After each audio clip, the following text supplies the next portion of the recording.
You've seen the posts, make $10,000 a week with ChatGPT. Passive income from AI while you sleep. Cool. Where's the lie?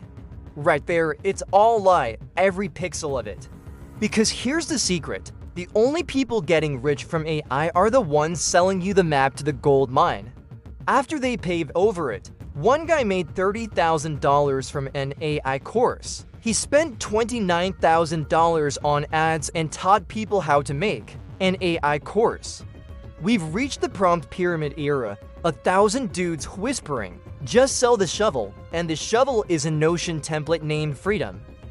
People aren't using AI, they're monetizing the vibes of using AI. One guy launched a tool that simulates your dead relatives. So you can talk to Grandpa while he tries to upsell you crypto. He raised $12 million.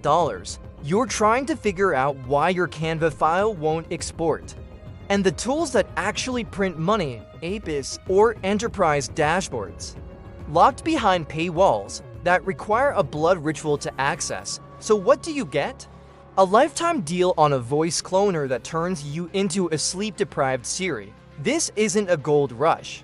It's content marketing with delusions of grandeur. You're not building wealth. You're feeding the algorithm hoping it burps out rent. And if you dare ask questions, there's a guru waiting to tell you your mindset is the bottleneck and then charge for $197 to unlock it. So yes, AI makes people rich, just probably not you. Because in this game, you're not the miner. You're the test case, the screenshot, the testimonial, and the only thing getting automated is your disappointment. Subscribe to Outsmart AI, and thanks for watching.